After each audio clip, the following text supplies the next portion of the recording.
Nkwaniriza mu by'okuyiga bino ebya QuickBooks 2021 mpozi era tuzze tuyiga okuviira ddala ku ntandikwa mpaka mu kyokweyiga kino ekiyitibwa preferences oba engeri gy'oteekako ate n'oggyako options ezimu mu QuickBooks nga tonnaba ddala kutandika kumukozesa. Mu by'okuyiga ebivuddeko nakunnyonnyola nti nno oyinza okuba nga ku home page yo olinako icon z'otalaba ate nga wazirabako ku QuickBooks y'omulala ne weebuuza yi kijja kitya nga ku yo teziriiko. Kimanye nti nno osobola okuziteekako, you turn them on and off, so okuziteekako n'oziggyako okusinziira ku ggwe engeri gy'oyagala. So awatali kulya budde wadde ebiseera tandikirewo.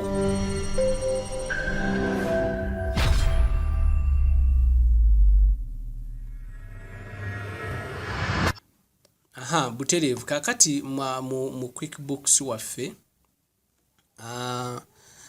nga tetunnatandika mu preferences ndooza katugezeeko okusooka okucustomizinga QuickBooks waffe.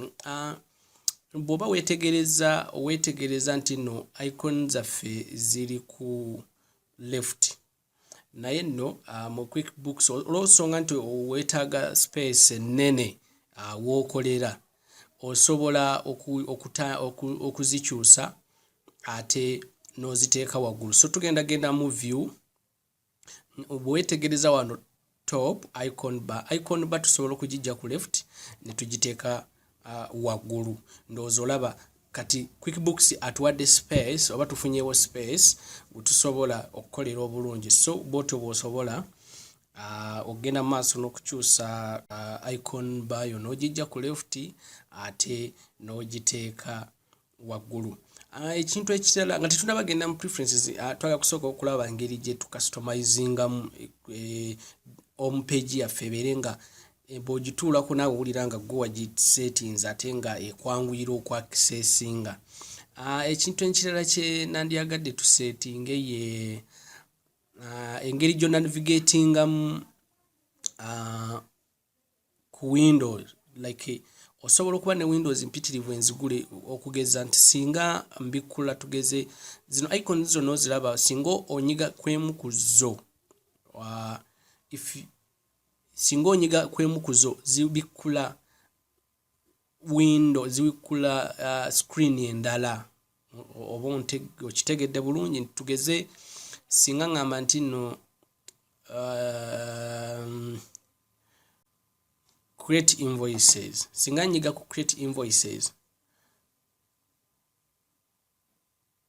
olaba nti nno waliwo window empya ebikuddwa naye oyinza obutaagala kugibikka, like oyinza obutaagala kugiclosinga ng'oyagala esigale nga nzigule oddeyo ate ku home page oba oddeyo ku window endala. Oyinza okuba nga ebadde ya invoice eri endala ng'ebadde endala. So engeri emu ey'okukikola osobola kujja wano ku window n'okyuzinga nti home oba okiraba, era bw'oba oyagala kuddayo ku eri osobola okujja wano ku window n'oddayo nti ku create invoices. Naye ekyamazima kino kirumya omutwe, kino osobola kimalako ebiseera biwanvu nnyo. Kwegamba gwe kuba akafaananyi singa obadde ne Windows ezisukka 10 enzigule, engeri y'okuzinavigatingamu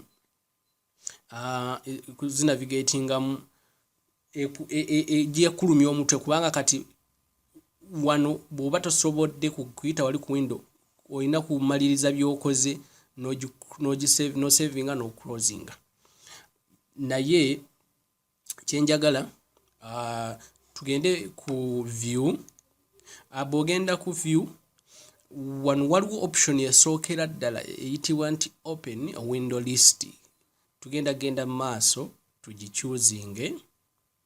Bwe tugikyuzinga ku left ndowooza olaba window zonna okugeza katubikuleyo window endala. Nyize ku home ngenda kubikkula purchase orders. Ndowooza weetegereza wano ku left eya program yaffe nti window zonna enzigule nsobola okugenda mu maaso n'okuzakisesinga nga nkozesa left gamba windows zonna enzigule eziri currently eziri open osobola okuzakisesinga ku left.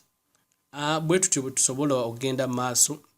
Bw'oba owulira nga omaliriza oba nga oyagala kuziclosinga, just onyiga ku eyo window gy'oyagala okuclosinga, creating voices, n'ojja wano mu nsonda wano naye si eri waggulu ennyo kubanga singa oclosinga eyo waggulu oba ogenda ku closinga QuickBooks waffe yenna.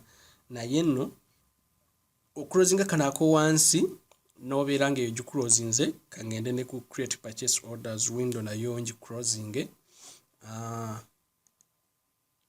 Eyo nayo maze okugiclosinga. So bw'otyo bw'osobola okucustomizinga nga tetunaba kutunula ku preferences. So kikuba kikulu nnyo environment yo gy'ogenda okukoleramu n'ogikyusakyusa okusinziira naawe bw'enaakwanguyira naddala ng'ogenda kubeera ng'okozesa QuickBooks ono buli lunaku. So kiba kisingako n'ogicustomizinga mu ngeri naawe ekwanguyira okukozesa. So katugende butereevu mu preferences zaffe. Okugenda mu preferences ojja kujja ku option ya oba ku menu. Simanyi oba nakikunyonyodde naye era bw'obanga okozeseza computer okumala ebbanga, tab esookera ddala waggulu eno ye menu bar eddako zino icons and tools. So esooka waggulu the topmost eyo title bar kubanga olaba company yaffe ye Kanel Technologies Uganda. So eddako wano tulina menus ez'enjawulo, then eddako we tulina tools ez'enjawulo. So katugende ku menu ya edit. Bw'onyiga ku menu ya edit okkirira wano ku preferences. Bw'okkirira ku preferences nkozesa screens mpitirivu kyova olaba bwe nagibikudde erina gy'esoose okugenda. Naye nga bw'onyiga ku preferences olaba nti nno ebiseera ebisinga bw'ojja ekutuukiza direct mu general naye ffe tuzikusiza mu inventory mu items and inventory, naye ebiseera ebisinga bw'onyiga ku preferences ekutwala butereevu n'ekutuukiza mu general. Naye nga tugenda ffe kutandika okucustomizinga oba okukyusakyusa mu options nga tutandika ne preference oba ne settings eza accounting. Njagala wekkaanye nti buli preference gy'onyigamu oba settings z'onyigamu olina tabs bbiri wano waggulu. Olina my preference tab, olina ne company preferences. So kiba kikulu nnyo zonna n'ozitunulako okusinziira ku biki gwe bye weetaaze okukyusakyusa. Wano nga sinaba kukola kintu kirala kyonna, njagala weetegereze nti option esookera wano ku accounts egamba nti nno use ndi wansi wa company preferences, egamba nti nno use account numbers eri off. Kino kiki ekitegeeza? Ngenda kusooka nclosing nkikunyonnyole. Jjukira nti nakugambye nti chart of accounts yemu ku file oba zezimu ku icon file zojja okusinga ennyo okukozesa ebiseera byonna by'onaamala mu QuickBooks. Singa nginyigamu zino files oba lists njagala ozikkaanye nti ziri organized alphabetically okusinziira ku ki? Okusinziira ku type. Naye mu QuickBooks osobola okukozesa ze tuyita general ledger numbers. Kitya bw'oba osoma accounts oba nga oludde mu accounts, general ledger numbers nkakasa ozimanyi, sigenda maaso na kuzinnyonnyola. Naye zino zikuyambako okutrackinga transactions okusinziira ku numbers. So tusobola okutandinga on general ledger numbers. Bwe tuddayo mu edit, mu preferences, mu accounts, company profiles, singa ntaninga on general ledger numbers nengamba okay, ndowooza weetegereza nti nno list zaffe oba items zaffe ziri organized according to the numbers. So kiri eri gwe osobola okugenda mu maaso n'oziteekako oba n'oziggyako. Ekyo kyonna kiri eri gwe. So mu accounts era still wansi wa accounts waliwo option eyitibwa use class tracking. Class tracking nyinza kukikunyonyolanga oyinza okuba nga okolera company oba ekitongole oba business naye nga zirina departments ez'enjawulo. So oba nga zirina office ez'enjawulo, tugeze mulina office Mbalala, Masaka, Luddawa, naye ng'oyagala okutrackinga transactions okusinziira ku office ezo. So osobola okujja n'oturninga on option eyo, era bw'ogiturninga on ojja kwesiŋŋaana nga ku buli transaction ofunayo field, an additional field ng'erinako ka drop down ng'ako kakuyamba okuselectinga branch oba department nga ogenda kukola transaction eyo. Tugeze wasasudde amasannyalaze naye wasasudde ga office y'Embalala, wasasudde ga office y'Embalala, bw'oba ogenda kusasula amasannyalaze wali osobola okuselectinga ku buli transaction osobola okuselectinga ku drop down n'ochoosing nti eno transaction njikola on behalf of this department. Eyinza okuba nga si branch naye eyinza okuba nga department mu the same company, mu company yemu mwoli awo, naye ng'oyagala gwe accountant okusobola okutrackinga transactions okusinziira ku department. So ojja wano n'ochoosinga option ya class era n'oteekamu classes ezo era nti bw'oba otuuse okusasula oba okukola payments, okola payments okusinziira ku classes ezo z'obeera wakoze. Naye era bw'oba oyagala okuzitracking kisaana n'obeera consistent n'ozikozesa buli kaseera bw'oba nga weetaaga reports oluvannyuma olw'omwezi oba olw'omwaka. Option endala eri wansi wa accounts ya option ya okuclosinga option y'okuclosinga books. Option y'okuclosinga books nandikunyonyodde nti mu accounts ebitabo tubiclosinga buli luvannyuma lwa mwezi n'omwaka. We close books every end of the month and year. Naye oyinza okwesiŋŋaana ng'oba wakoze duplicate check. So okusobola okugiclosinga yinza okuba nga ya mwezi gujja, okusobola ogiclosinga osobola okujja n'ogisettinga wano n'ogiclosinga such that n'ogiwa ne password nti tewaliiwo nti osobola okujja n'osettinga n'ogamba of course already 30 and then n'ogiteekako ne password nti tewali mukozi mulala asobola kujja accessinga nga ekiseera ekyo tekinnatuuka kuba nga kiweddeko. So kimanye nti no ojja QuickBooks ekuwoninga bino byonna nti accounts ziba closed every after 30 and 9 kisinzira, naye bw'oba weetaaza okukozesa option eyo njagala omanye waweeri era ogi accessinga otya. Mu preference endala gye tugenda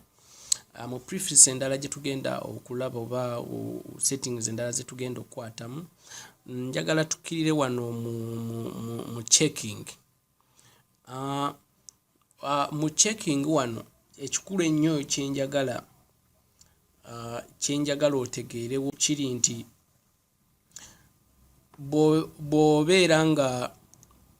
bw'obeera nga olinkinze QuickBooks on ne account yo, wano wansi osobola okulaba bank feeds.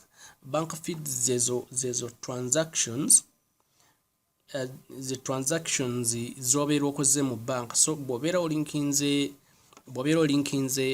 QuickBooks on ne bank yo obeera osobola okulaba bank feeds zo wansi wano. Naye tujja kwongera okukirambulula gye bujja eyo maaso. So wano tulina options, tulina classic mode. Classic mode ye mode yasooka, express mode yebaddeko, then advanced mode gye tukozesa ennaku zino, naye osobola ogenda maaso n'ozikyusa. Zikyusa enfaanana oba kibayita view. Osobola okukyusa view y'enfaananamu y'ekitundu kya wano. So ekyo kyenjagadde okunnyonnyola mu checking. Awalala njagala tugende mu geno. Bwe tugenda mu geno njagala tusooke tujje mu my preferences. Wano option esookera ddala gye nandikusabye otaninge on ye option eya press enter to move between fields. Kino kitegeeza ki?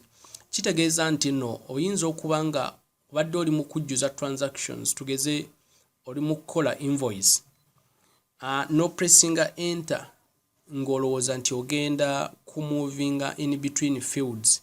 Jjukira okumuvinga in between fields ku computer tusobola okukozesa tab key, naye mu Excel tusobola n'okukozesa enter nti no moving okuva mu field esooka n'odda mu yookubiri.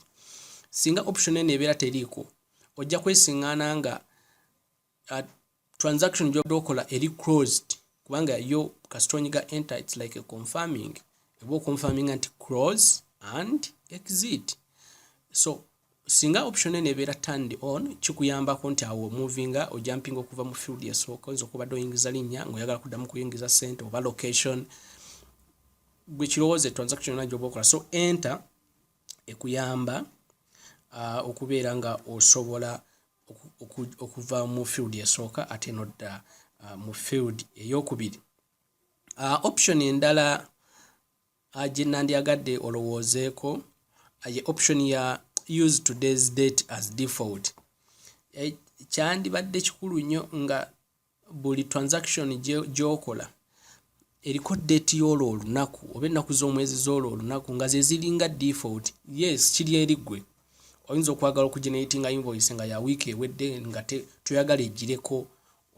Yes, osobola ogenda mu maaso n'okyeditinga ng'oli mu process eyo yennyini ey'okulabika nga ofulumya invoice eyo oba quotation eyo kyonna kyoyagadde. Naye nga kyandibadde kikulu nti by default ennaku z'omwezi z'olwo olunaku ze zibeera ku transaction gy'oli mu kukola. Ebirala byonna osobola okugenda n'obitunulatunulamu olabe biki bye wandyagadde okukyusa oba biki by'otandyagadde kukyusa. Naye nga ebiseera ebisinga oyinza okwesiŋŋaana kannyonnyoleko ku paati eno eya automatically recall the information. Singa ebeba nga tutaninge automatically recall a last transaction for this name. Last transaction for this name oyinza okuba nga obadde osasula utility bills ku a certain account.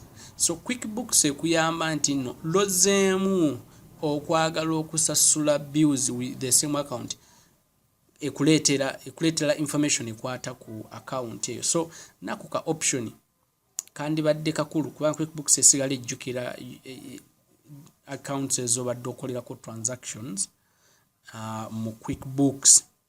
So endala ezisigadde osobola okutunulamu n'olaba ziriwa z'oyagala. Oteekeko ojjeko, oyinza okuzeetegereza naawe n'olaba z'oteekako ate z'ojjako.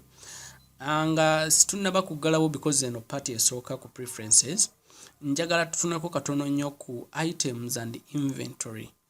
Of course woba okoze changes wali teweerabira okusavinga, ngenda kusavinga.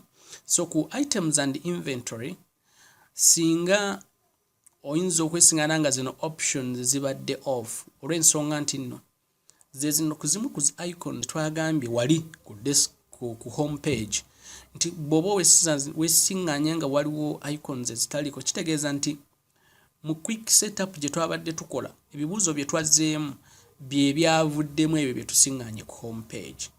So bw'oba nga gwewuwo ku side yo inventory and purchase orders teziriiko, genda mu maaso ziteekeko ate osobole okuba nga osobola okuzakisesinga ku home page. Tukyagenda mu maaso n'ebyokuyiga byaffe ebya QuickBooks 2021. Tusiŋŋane ate mu byokuyiga ebiddako era ebya preferences ekitundu ekyokubiri. Mukama abakuume.